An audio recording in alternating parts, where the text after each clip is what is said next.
Hey, what's up, guys? Pittsburgh White Schwartz back again.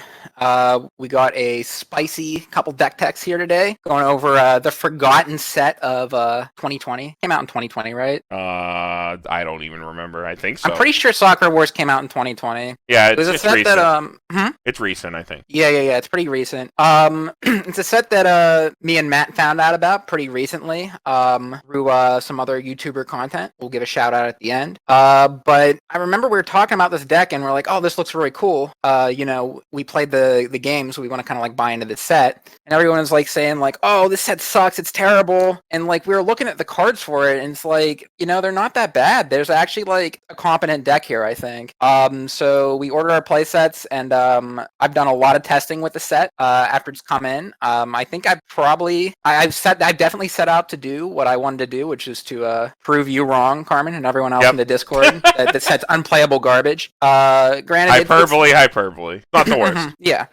Granted, it's not like a high tier deck or anything, but I think the set's like actually very competent and has some very powerful cards in it that would maybe make you want to play it. But we got two deck techs today. What I would consider to be the two meta builds for Sakura Taisen. The meta build for the set's probably going to run some combination of the climax combos at level 1 and level 3 that these two deck lists have. So after going over these two, it will probably be good. You'll have a good idea of what's powerful and what's not in the set. Came out May of 2020. Halfway through May 2020. May of 2020. Yep. All right, let's just get into the deck text then. So first deck we're going to be going over is going to be my yellow-red standby gate deck. So starting off with some of the level 0s, we have 4 copies of the Sumire Riki.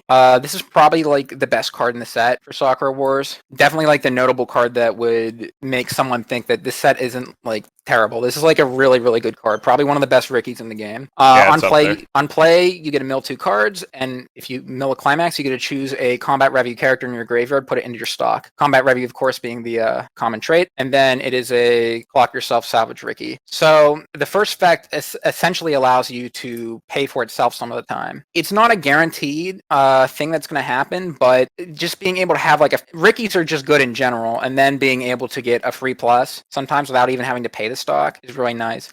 And the fact that you can order these effects however you choose, I find to be really useful too. Because if you have a climax that you triggered last turn, you can pay the 1 and pay out that climax first before doing the mill effect. And then if you mill and hit clean cards, or if you hit a climax on the mill, you can refund your stock. But you're basically turning a dirty stock into a clean stock then. So you basically get to choose if you want to pay out the stock you have, or if you want to put a card from your waiting room in the stock and then just pay that card out. Also notable is the deck does have a high stock threshold for the end game. So even going into the later turns of the game, even if you're not using this for the Riki effect, being able to just play this and maybe get a free stock can help you have enough stock to combo off at the end. So definitely a very useful card in the deck. I'm usually not a big fan of running 4 Rikis in a deck, but this one definitely is worth the spots. I'll usually run 3, but this one's just too good, so I run 4 copies. Any Riki with extra utility effect, on-play mill,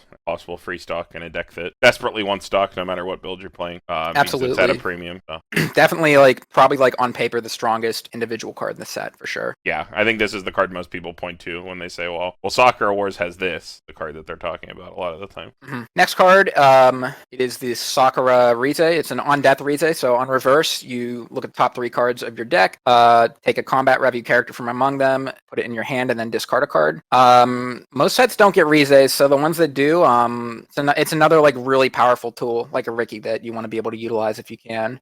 Gives you a lot of selectivity in the early game, and even later into the game, to find your level 1 and level 3 combos. Or I also use these plussing zeros too. I consider Rizes to be plussing level zeros, because you field them, and then if they die on the swing back, you can dig for another level 0. It's not a true plus, but just a filter, yeah. But it lets you mulligan aggressively, discard your other level 0s or whatever, and really dig for your climax combos, and then still be able to have a follow-up turn after they kill this. And lets you, since it's on reverse and not on truly on death, you can also mill on your opponent's turn to get some nice damage scrying going on. Or milling climax. It depends. Got to be smart about these kinds of effects. On reverse reverse is like generally considered probably the worst timing for Rize's, but you got to use it correctly. It requires a little bit more finesse on the pilot's part to be used right. It's not as automatic as on play or on death, where there's no like factors involved. You got to be a bit careful with it, but if you know how to do it properly, if you're finesseful, I guess, yeah. If you're finessed with it, it's you can definitely turn the quote unquote drawback into an advantage. Also good first deck speed, and it swings at vanilla power because it has no other effect. So you can probably get over utility card at the very least. Yep, and since as I said before, this is standby gate. Being able to like get our standby targets into graveyard with this effect is very useful. Not only milling and getting this like the higher level cards in the graveyard that we want there to be resurrecting, but actually just like filter the card out of your hand too. If you have like a level 2 or level 1 in your hand that you want to stand by, it lets you move it from hand to grave. So good card to open with. Next, I got 3 copies of the Claris Brainstorm. This is, in my opinion, the best Brainstormer in the set. There are a lot of Brainstormers to choose from actually in Sakura Wars. There's this one. There's the what's her name, Anastasia. There's the Anastasia one that a lot of the blue builds will run. And there's even there's a yellow one too that you can run in the Azami focus ninja builds. But I think that this one's probably the most well-rounded. Has the best secondary effect on it. Secondary effect on this one being when your character's trigger check reveals a climax, choose one of your characters, give it 1,000 power for the turn, and it's a rest one, search Brainstorm. The other Brainstormers, I mean, you could use them too if you need like extra blue fix or whatever. Talking about the Anastasia one, but the secondary effect on that one is like a 500 power pump to your middle row character with Sakura in its name, I think. So way too specific, yeah. It's like very specific and not even that good when you do get it. So if you can afford to run the spots for a green card, I'd recommend running this Brainstormer. But if you really need the blue fix, you could run the other one. Next card, we have this Azami back row assist. You might be looking at this card, Carmen, and thinking this card kind of sucks ass. And you'd be I know right. why it's in here. I know why it's here. Yeah, not running the card for the assist effect or the encore effect gives 500 power to all of our characters, and all of our characters get encore 2. So we can pay 2 instead of 3 to hard encore them. Maybe sucking ass is a little bit of maybe that's a little bit harsh. The card's fine, but this card's only in the deck because you need it as a play condition for another card. So we'll get to that later, yeah. Yeah, that comes into play later for the top end, but Sakura Wars kind of has this cool mechanic. It's a very flavorful set, I think. If you're a fan of Evangelion, Carmen, you'll like this one. Oh no. You know that part where Shinji gets in the robot? Oh, okay. So it's like basically this whole set. Okay. It's like mechs. The markers. The pilots get in the robots. Okay, so it's like Gurren Lagann. Yeah, but all the pilots have their robot, and when you play the robot card, you can marker the pilot from the graveyard and then get like a bonus effect. So this is the pilot for the one robot. Okay, all right, we'll keep that in mind then. Next card, there's another Sumere.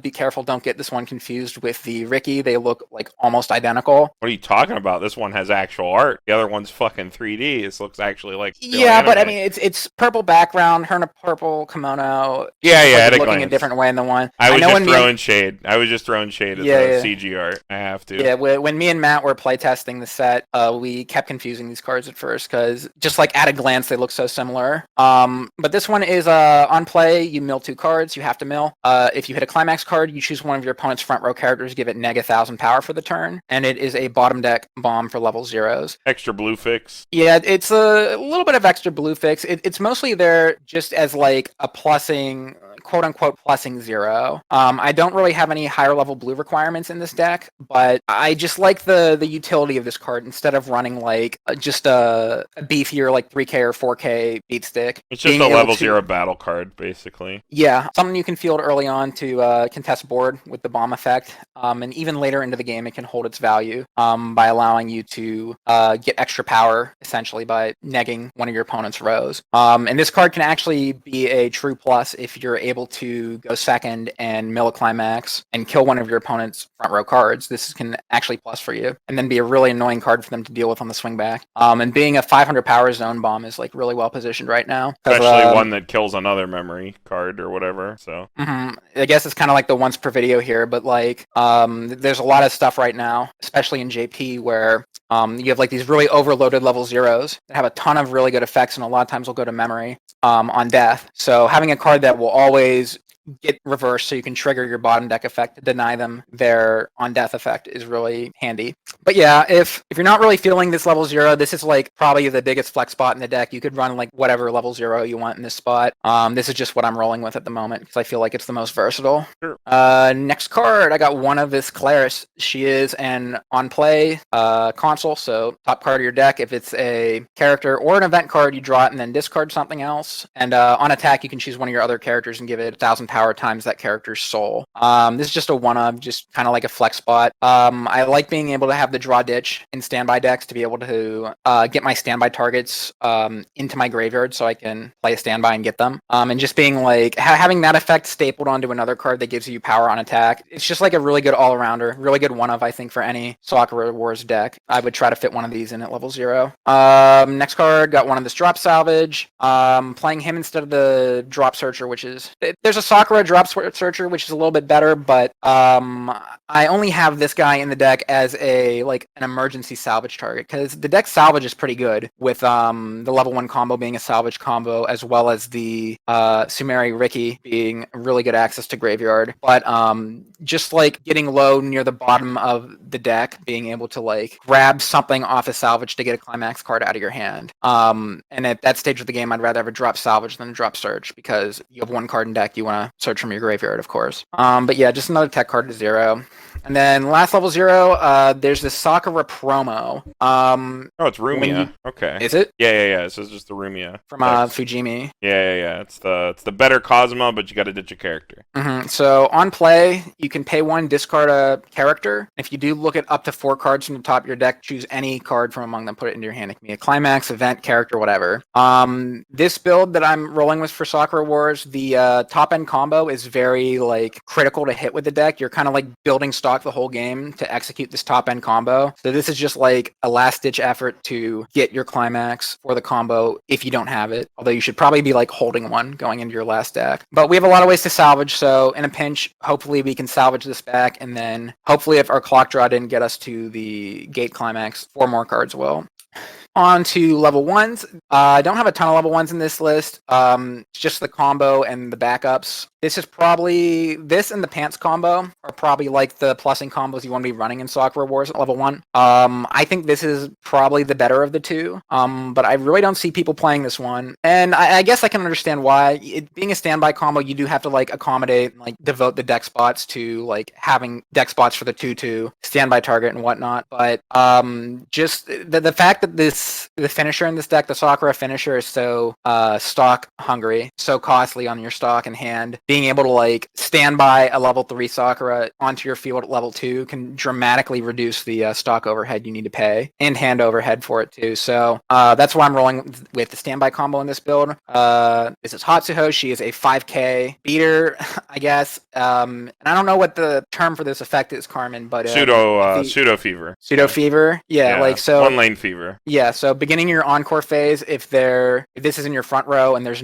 the card across from it and the lane across from you is either reversed or there's nothing across from this. So basically you won your lane. You can choose a character in your waiting room and salvage it. On its own, like not a stunning combo, but the fact that it's any sort of plussing combo off a standby at level 1 is usually worth running. Also because it has like the pseudo fever effect. Probably like one of the coolest plays I found with this deck is you can like, if you go first, you usually want to like, or just early on in the game in general, like on your mulligan, usually you don't want to be discarding your combos, but I usually will try to like discard one of this Hatsuho if it's in my starting hand, because the real cheeky play you can do is at level 0, stand by this out to your field into your front row and like swing with your other lane, and then at the encore step, this checks to see that there's nothing across from it, and you still get a plus off it. So you can plus as early as turn 1 with this, which is pretty great. Only she was a little bigger. I don't know if this was the first one. I don't think it was the first instance of the effect. I think the Kasumi level 3 was with the first pseudo fever, but I think this was like one of the first level 1 combos to have it.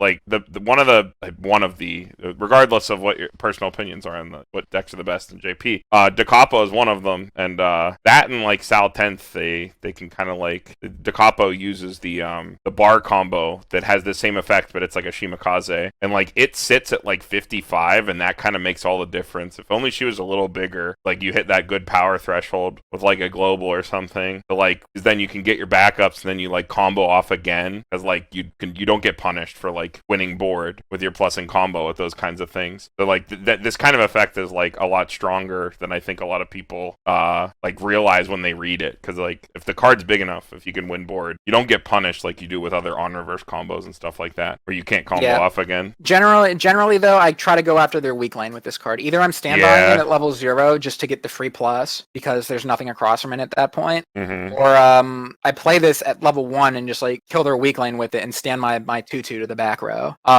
Sakura Wars, you mentioned back row assist. Sakura Wars has a very crucial 2/1 assist in the set. It's actually really good, and you kind of need it in most builds. But I'm kind of going just all in on the finisher in this one, so I kind of would rather just be standbying the big fat 2/2 standby target to the back row and use it next turn to attack with, and just win board the old-fashioned way with backups than to try to accommodate this like sort of cloggy back row slot. Yeah, if only she could hit that 6K back up to 8K. That's like the dream threshold, but still good. You can. It's not too bad. Backs up to 7K, and if you have the Azami assist from level 0, it's up to 7,500 then, and even if you can't save it, it's Encore 2, so yeah, you could do this multiple turns in a row, theoretically. 3 copies of the Hatsuho 2K backup, just a normal 2K counter.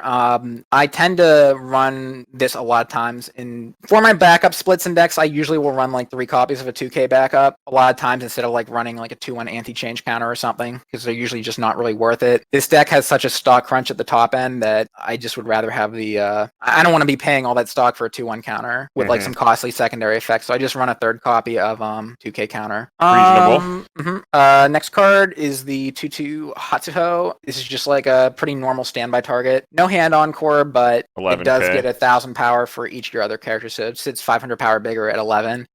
Yeah, I don't know what else to say about this. It's just like it's the standby pretty card. vanilla card. It's a 2/2 big fatty 2 soul, so this is close to a vanilla as you can get. To be honest, losing the hand encore isn't really a big deal, I don't think. It never really is. That's why. Yeah, it's like a good effect to have just in case, but it depends on what the second effect is. Yeah, it's like it depends on what the other effect you can get is. The extra power usually fine. If you're like going all in on standby and stuff like that, like, or if standby is what you're doing like early in the game, not having it is fine, but it depends on like how you can build out your board. Sakura deck or Sakura Wars isn't a deck that like struggles to fill its board to meet that power condition a lot of the time, because like you have that really good Ricky, so like you're not hurting for hand in the early game a lot of the time. So like even if you have to puke something out, like you're gonna have your power condition a lot of the time. And usually at that point, like if you have one or like probably have 2 of these on field, even if your opponent runs one of them over, like you have a really good early play you follow up with, so you just win board right back. So really not a big deal. And yeah, I mean, I feel like I don't usually hand encore these 2/2s anyway if they die, because they usually don't die. Usually, I'm committing to be playing a board-based strategy with 2/2s, so I'm winning that lane with my backup or something. Yeah, for sure. One more card at level 2. I got this Lancelot early play killer. On attack, if the opposing character is level 3 or higher, this gets 6,000 power for the turn, so it swings at 12/5 against level 3s. So it's probably going to live back to your turn too, which is important for the previous card, because it'll still be on field to give the power boost. And this is also a twin driver. On attack, pay 1, you can do 2 trigger checks. This is actually a really, really good card the set has access to. A lot of builds aren't in yellow, so it can be tough to fit sometimes, but we're in yellow in this one, so it's definitely like an auto include. Yeah, probably like one of the best early play killers I've seen. It lets you like clean 2 stock if you want, but like you only really spend 1. You can like pay 1 then twin drive, so it lets you like pay 2 down with only paying 1. Just twin drive first attack. Or you can just swing with this last, and if you trigger like a standby along the way or something. Yeah. Or if you trigger along the way in general, you just pay all the normal twin drive stuff. I mean, people will play early play killers without a second effect, so having the twin drive on this is just gravy, I think. Yeah. Moving on to the level 3s. This is the early play I'm running, this Hatsuho early play. 2 or fewer climaxes in your waiting room. This gets minus level. If everybody's combat ready, it gets 2,000 power during your turn, so swings at 12k, sits at 10k on their turn, and on play, you draw 2, discard 2, and and blind stock 1. So there's kind of like a deck building discussion I feel that's important with Sakura Wars. Everyone kind of, I feel, has the mentality that you want to be running like early play healers. But unfortunately, the early play healers in Sakura Wars really aren't that good. They have one really good early play healer, but it's heavily trait locked into green. And some of like the weird Olympics off trait cards. But as far as your other early plays go, like there's this one, there's a blue Anastasia that heals on play and is also a Fumio, but it only sits at like 8,500. It's just like so inefficient that it's just not worth running, I don't think, as like a dedicated early play option because it's not going to live back to your turn. And then the final option is it's like the Sakura robot. It's like early plays if you have another copy of itself in level, and then on play you can marker the pilot from waiting room to burn your opponent for 1. A lot of times when I see people running the Sakura top end in Sakura Wars, they're running this robot package, and the robot package is like such a deck building trap. I think it's such a bad card. Yeah. The early play condition's fine on it. It's just the fact that you have to run the pilot also to get the burn one is really an issue. Because like I mentioned earlier, with the yellow assist at level 0 in this deck that we need because it's the pilot, the robot at level 3, that's like a pretty big deck building concession. You can't really afford to run too many of these pilot cards in your deck because they're really just not that good and don't really fit the strategy of the deck.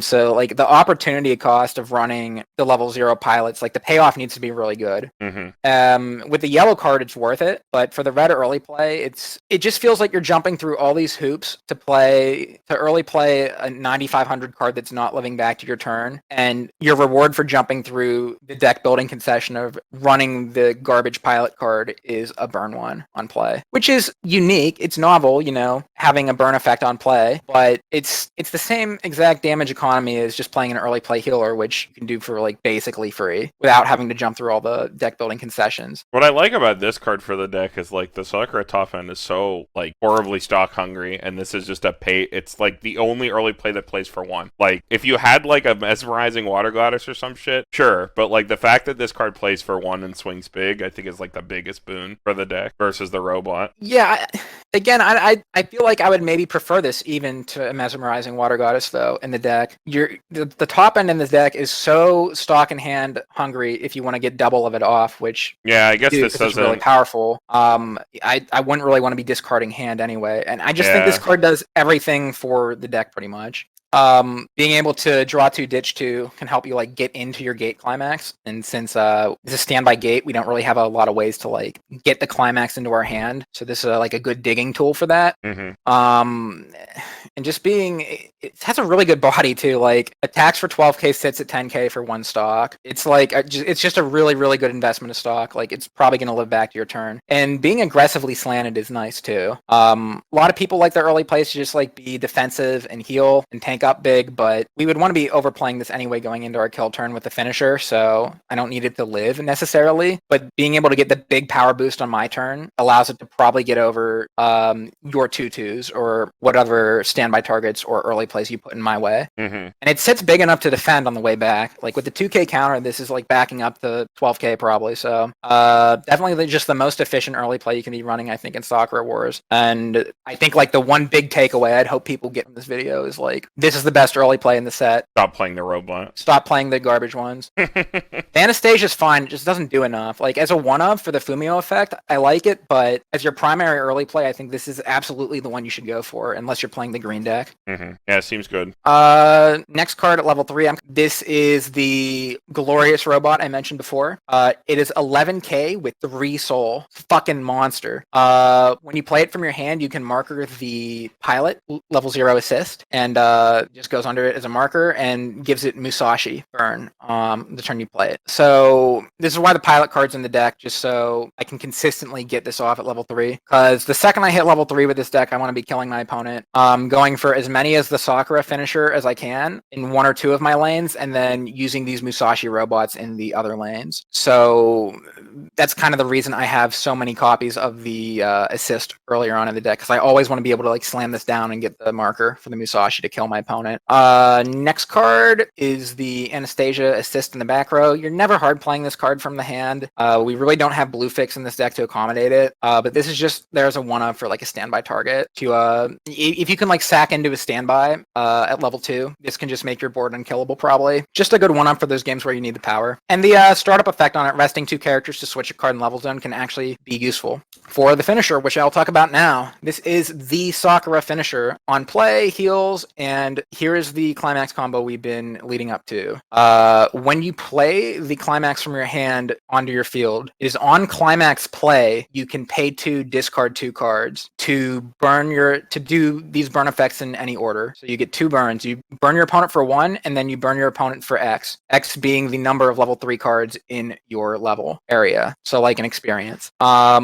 So that's why there's so many level 3s in this deck. You're always going to be wanting to level like copies of your level 3s. There's 4 Musashi robots because you're going to be leveling a Musashi robot to get a level 3 in your level zone. And there's so many copies of the early play and this Sakura finisher because you're going to have to level a copy of one of them at some point as well. And probably going into level 3, you're probably going to want to level another level 3. So you can burn for 1, burn for 3. But definitely you can play it by ear going into your last turn too. Sometimes it's going to be better to burn for 2. So you don't always level a level 3 on the kill turn. Sometimes you'll just level something else so you can get better burn numbers. But yeah, this is an absurdly strong burn effect with a unique timing to it. Being able to like fire off these burn effects however you choose pre-combat is actually really nice for a few reasons. If you can get double Sakura combo, which is you would have to like go into your attack step with 4 stock, 4 hand. You get a burn 1, burn X in like whatever order you want, basically. So depending on your opponent's deck state, you can stack these numbers in very mean ways to really help you ensure a kill. And the fact that all the burns happen up front before you even go to attacks means you can like know whether or not you need to side attack or front attack with perfect knowledge to get the most efficient damage numbers. So yeah, definitely after you fire off the burn effects with these, see how much damage your opponent's at, and then consider siding if it's gonna hit your opponent for exact damage. I believe the way this works is you can do the 1 and the X in whatever order, but if you have multiple instances, you have to do the 1 then the X then the 1 then the 1 and the X then the 1 and the X. Yeah. That's I think I said like you can do basically any order, but you have to do 1 I don't think X. you'd ever want to like. There are very few situations where you'd want to like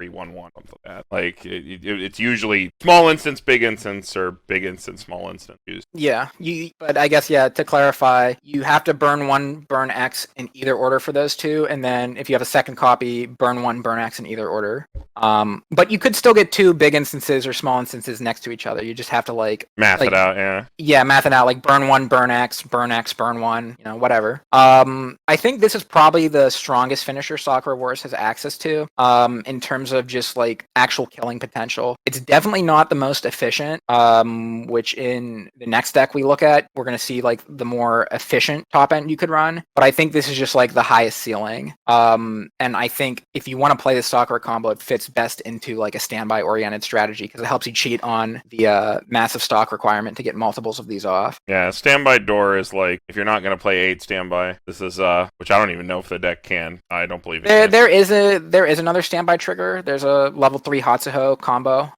off standby, but it's not like a particularly good combo. Yeah. Nor does the set really have fantastic standby targets. You're kind of just like standbying out that vanilla ass 2/2, and then just standbying these level 3 Sakuras to your back row just ahead of time to save on stock later. Yeah. Think of it as like a more aggressive standby deck. You're not trying to like win board forever. You're just trying to like cheat your big stuff onto the field and to save as much stock as possible, but still push damage. Yeah, looking at the whole list here, looking pretty clean. Only what is it, 4, 5 1-ups here. Lots of repetition. The level 0 lineup's a little bit like there's some 1-ups there because you have a salvage combo at level 1. You have gate trigger, so yeah, you want to get those good utility cards. You can really like flesh out your utility cards at level 0. But since this is a more like aggressive standby deck, like I said, I kind of just want it to be like as efficient as possible. I just want to set up my big fat 2/2s as efficiently as possible, and then always have a backup for them. And then curving into my end game, being able to like hopefully get Sakura on the field early to save on the stock requirement for the finishing combo. Yeah, looks nice. Just make sure like you need to be leveling level 3s with the deck. That's all I gotta say. Finishing thoughts on the deck. Keep a level 3 to clock on turn 1. And then for the red level 3, it's going to be either the Sakura or the early play, and then you're always going to have to level one of your Musashis, but it's not like you need to be fielding more than 1 or 2 of those at the end game anyway. Yeah, for sure. So moving on to the, what is this, green-blue, right? Mm-hmm. We got some repetition here. This is Pants Bar is the second deck we're going to be looking at. I think this is like the other meta build you would run for the set. I feel like a strong Sakura Wars deck, like the strongest thing you could run is going to be some combination of the 4 climax combos we're talking about here. Whether it's Standby Gate or Pants Bar or Pants Gate or whatever. Some combination of one of these level 1 combos into a level 3 combos probably going to be the strongest build, I'd imagine. Which is why I chose to talk about both these decks. But yeah, there's going to be some repetition here in the second one. So 4 copies of the Ricky again in this one. This deck is Pants Bar, so it's blue. So the blue fix is actually a lot more relevant here, but this is the best card in the set. You run 4 copies. Yep. Next card here is this Anastasia, basically an oversize. 3k, can't side attack, and on play mill 2, and gets 1,000 power times the number of characters you mill. This is like probably the alternative to the Sumire level 0 bottom deck bomb I was running in the other list. If you want something a bit beefier that can like hold field better and live back to your turn more frequently, this would be the play. But if you want something a little more versatile, you could go with the bomb that can maybe neg 1,000 power on your opponent's field, or split those in whatever combination you like. 4 copies of the Claris Brainstorm, best Brainstormer in the set, and it's green, and this is a green deck, so we need green cards. 3 Rizes, they're really good. Yep. 2 copies of the Claris filter card this time. It's a bit more important in this build than the last build because it's running Pants and Bar. Those climaxes can just like clog your hand with climaxes, so you always kind of want to have an out to those. And this is just a good card in general for the plus X power, so 2 or 3 copies of this in the Pants Bar deck is what you want to be on. So you can always just make sure you're not refreshing with all your climaxes in your hand. For sure. 1 copy of the Drop Search. The Drop Searcher is definitely better than the Drop Salvage in this set. It has a really good secondary effect of when you attack with it, you can look at the top card of your deck, either put it back on top or put it into your waiting room. If you feel like you can give up the grave access, then you could definitely consider running this card instead of the green Drop Salvage. But, you know, strong option for whichever you want. Moving into the level 1s, here is probably the best level 1 combo in Sakura Wars is the Anastasia combo. It has a very similar feel actually to the Revue Starlight yellow combo that the meta builds run, if you're familiar with that. Yeah.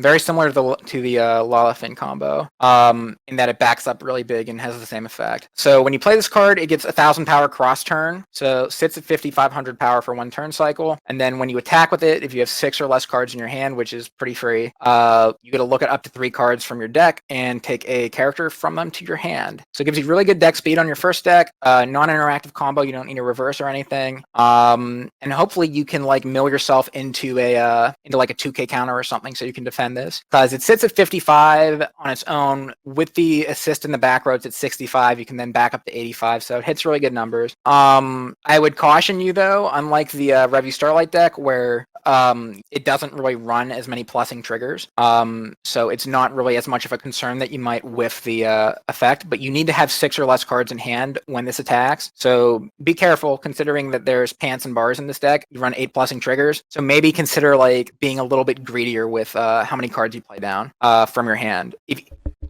Is that a good way to phrase it? Like, if you have an open back row slot and you're thinking like, maybe I'll just like keep this card in my hand and play it next turn, consider playing it down this turn instead. Like, you can go really low on hand with this deck. You want to make sure that even if you trigger, even if you trigger a climax, you still want to be able to get your plus off the climax. Especially when you're trying to mill out. I think we talked about this in the Kaguya set review as well. It's like with effects like this, you have to play around not triggering or triggering depending on what's left in your deck. Because if you're banging on that mill to get through your deck, you're going to have to deny triggers and things like that. Yeah, it could put you in a pretty awkward spot. And you can't deny Bar to your hand, which is which makes it even more important for you to remember with this kind of deck. Yeah, you could deny the stock off Bar, but the card always has to go to your hand. So if you're not tri-fielding this, definitely like be careful with your attack sequencing.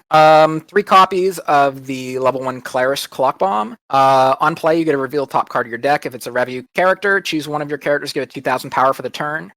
Definitely not like an essential card that you would need to run. But since the level 1 combo only swings for 55, 65, 100 on its own, being able to like give yourself a little bit of extra power pump to still win your lane. You don't need to get the reverse for the combo, but you still want to be winning board if you can. So the spot 2000 power is really handy, and 2500 cost bomb's actually really well positioned too. I think these effects are just always good. Like pretty much, most sets are playing well. these now. Like things like this. Like there's a one in Princess Connect. There's one in Da Capo that they play similar kinds of on-play bombs with on-play power to other lanes. And this one can buff anything and reveals the top card of your deck. So has some even more additional good trigger utility. knowledge too. You can know if you want to like mill it right away with the Anastasia combo, or if you want to like go for a brainstorm during your main phase. I don't know. I value trigger knowledge and like top deck knowledge very highly, but even if you're not like a huge proponent of those effects, it's still handy. It's undeniably a handy effect. Actually, how big does the I'm trying to look for it now, the Shizu in Slime, how big does she sit? Is it She's 3K or 4K, so you'd have to 4K. buff another lane, but you'd want a hard remover. But it's a good card for any, like if your local meta has a lot of stuff like that, which boy we do Yeah. in Pittsburgh. So card does a lot of work, cards like this. Yeah, to be honest, I wish this card was like 500 less power, funnily enough, because you have a global 1000 assist you probably want to have down at this point in the game with this deck. And then the climax always gives 1000 power, so you can end up being 500 over those Shizus. But if you're not climax comboing on a turn, or if your opponent leaves you a field of Shizus in the slime matchup, consider just like playing these and saving your combo for next turn. Yeah, there's no coming back from That this. deck really crutches on getting those Shizus in memory. Only 2 copies of the 2K backup in this list. Since the level 1 combo is a bit less selective, since it only checks from the top 3, you're not going to always be able to have this backup for your level 1 combo, but we also do have the next card as well, the Kamiyama Assist, which should make your field tank up a little bit bigger. He is a 2-1 global 1000 assist. You can play him a level early, so you can play him at level 1 without meeting the color requirement if you have 4 or more characters on field. And then on climax placement, choose one of your characters, give it 1000 power. Maybe a little bit of a talking point. This is maybe one of the issues I feel like people probably have with Sakura Wars as a set, and maybe one of the reasons it wasn't received super well was, I guess it's part of the flavor for the deck, right? Like you kind of need to have this assist on the field for a lot of your combos to work. Outside of the Sakura combo that the standby gate build has, all the top end combos require this card to be on the field. So while the card is like, it's a good solid card that you would consider running anyway, but the fact that you're kind of forced to run it can kind of turn a lot of people off. Fucks with your deck building. It can screw with your deck building a little bit. Just being forced to have to run a card and have it on field for a combo to work never feels good. But fortunately, this card actually has really good synergy with the level 1 combo in the deck, just allowing it to sit at a reasonable power on defense and offense to both clear your opponent's field and then defend with and try to get another combo off. Also a good standby target in the standby builds. Moving on, our actual level 2s, we got this Polaris Clock Bomb. It's an anti-change clock bomb. Just a good solid one-up to have. Always good to have like a clock bomb option or anti-change option of some kind. Next card, also an anti-change backup, 2500. This is a bit costly for a backup, which is the reason I was not running it in the standby gate deck, as standby gate really needs a lot of hand for the gate combo at the top end. But the green top end is a lot more stock and hand efficient, so you can afford to pay the 2 cards from hand in this build. Next card is the other early play option I mentioned earlier that you should consider. It is a 4 or less early play. 4 or less characters you can early play this, or 4 or more characters, I'm sorry. Full field early play. Heals on play, and when you play it, you can pay 2, rest one of your characters, Fumio your opponent. I like this probably a bit more as like a utility card, like I mentioned earlier, because it really doesn't sit big on the defense, only at 8,500. But outside of the red early play I mentioned before, this is probably like the most solid splashable early play you can run in the set. And just a good utility card in general, since it's a healer and a Fumio. 1 copy of the Anastasia assist again, just for games where you really care about power, and it helps dig for your climax too. Has an on play look at 3 cards. Take one of them to your hand. And then the last 2 cards in the deck kind of go together. It's like a 2-part combo. So if you want to go to the next slide real quick, Carmen, and then we'll double back to this one. Sure. The climax combo, the top end in the green deck is this Claris. On play, you get to pay 1 and summon the card that we're going to go back to from your graveyard. And then the climax combo, this is on reverse, pay 1, discard a character.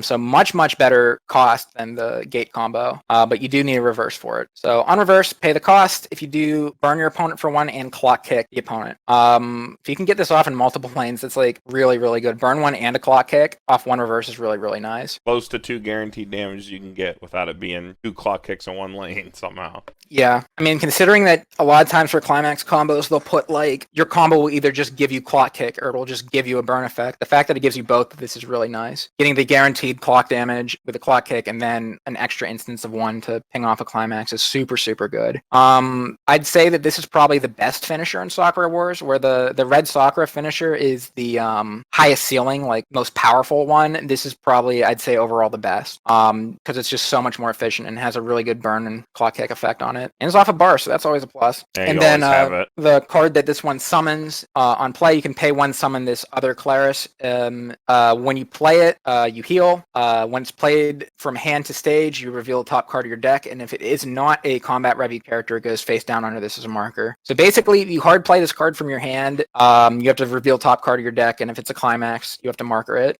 which kind of sucks, but that's why you can play this card from the waiting room. Then you don't have to do that effect. And as long as you don't have a marker under this, so assuming like you like top check a character or play this from graveyard, it actually sits at 12k. So not a bad standby target if you're playing standby into bar as the finisher. And yeah, here's the whole deck laid out. This actually isn't my build of the deck. This is actually credited to Ollie, who is on a lot of our videos actually. Big ups to Ollie. He sold me my playset of Sakura Wars. A+ buyer, highly recommend. But yeah, this is his build of the deck, and like at a first glance, this is like what I looked at to like think a meta build would look like. Another very clean one. Lots of, repetition here. Your level 1 isn't as selective, so makes sense. Yeah, and again, like I said at the end of the previous standby gate deck, I think a meta list for this set is going to end up looking something like some combination of these 4 combos: the standby or pants at level 1 into either the gate or the bar at level 3 is going to be a meta list. If you're interested in seeing the pants gate deck, check out. We'll link in the description. Dr. Weiss has a video, very good detailed deck tech on that build. And it's actually his video that got me and Matt to pick up playsets of this set. We watched his deck tech and we're like, this looks kind of cool. So big ups to Dr. Weiss. Go check out his channel. Doesn't have a ton of content yet, but very good detailed deck techs. Yeah, I really like how he digs into all of his card choices. I really liked his Adventure Time one too. He really went through like why he ended up playing the level 1 combo that he did and stuff like that. And I think that kind of stuff's really important,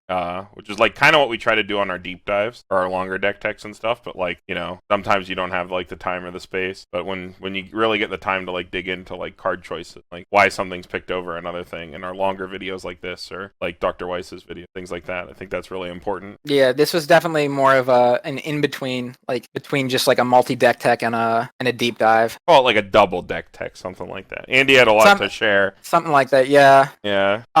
Yeah, closing thoughts, I think Sakura Wars definitely is a lot stronger than people give it credit for. A lot of potential. Trigger Wars. And definitely a solid choice to take to a tournament if you're looking to play something different. Solid set, doesn't deserve the hate it gets. Again, I think you really hit on it. I think it's the 2-1, and a lot of people saw the Sakura package and they're like, oh, it's so much damage. But like, it requires all this other stuff, so people become discouraged very quickly. Yeah. When like the actual build you might play either doesn't run any of those cards or runs very limited numbers of those cards and plays something that might be a little bit more of a vanilla strategy, but it's far more effective. Oh, I'm glad you mentioned that though. Like being about like the 2-1 assist and like you kind of have to run it. Mm-hmm. The only top end that you don't have to run that card is the Sakura one in the standby gate deck that I showed you. Yeah, I'll pull that card. You don't need the card on the field, but if you want to go back to slide 35 to the Claris finisher, I didn't read it off on the card there, but you can only do the climax combo if you have the 2-1 Kamiyama assist on your field. So when we were going through the deck tech and you saw 3 copies of the 2-1 assist, that's kind of there like as a necessity. The card's good, but you need to make sure you see it, because if you don't have that card on your field, the combo just actually does not work, can't do it. Yeah, I think a lot of people saw stuff like that and like were detracted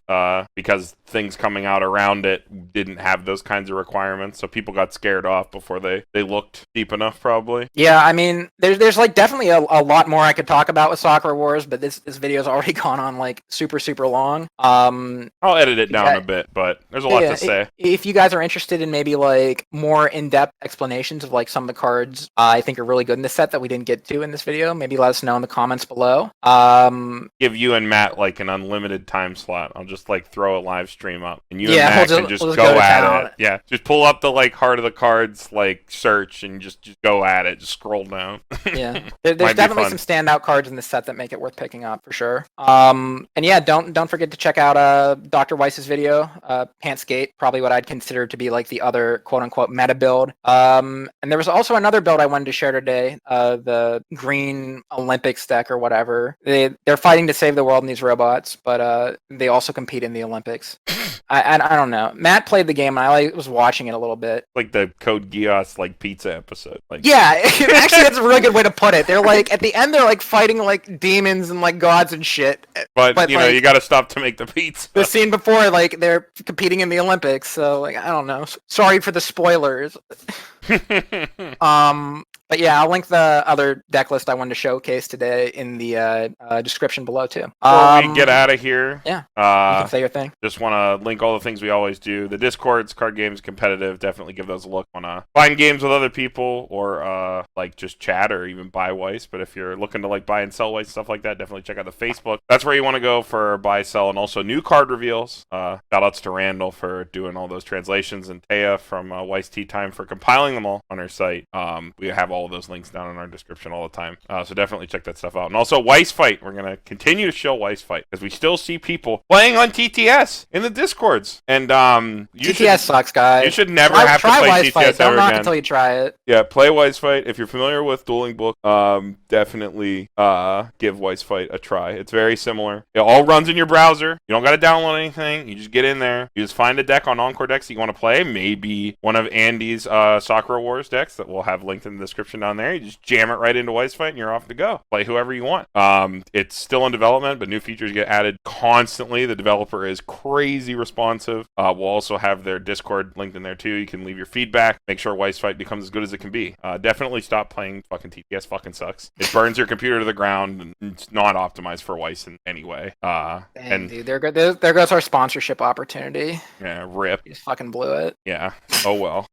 But yeah, we'll have all that linked in the description. Other upcoming content, like we said last time, we're at kind of the mercy of Bushiroad here. Whatever they announce in their February stuff, that'll sort of guide where our next content goes. And I think I'm going to collaborate with one of my teammates from Burn 1, Jason. We're going to do a Princess Connect deep dive, which will be kind of similar to a video like this, where we'll sort of break down our choices and stuff like that, like the Summer Pockets and Del Segno ones that I've done before. So you guys can look forward to that too. You can look forward to the No Game No Life deep dive as well. Andy forever working. He's so close. I'm getting close to like actually being to the point where I feel comfortable making it. I've tried like so many different builds. Yeah, Andy's probably sleeved like every single No Game No Ice card like multiple times in like different decks over the course of like what it will be 2 years, 3 years. The penultimate build for No Game No Life. The penultimate video. Only the best. Only the best for you guys. And I think that's it. Pittsburgh White Schwartz signing off. We'll see you guys in the next one. See ya.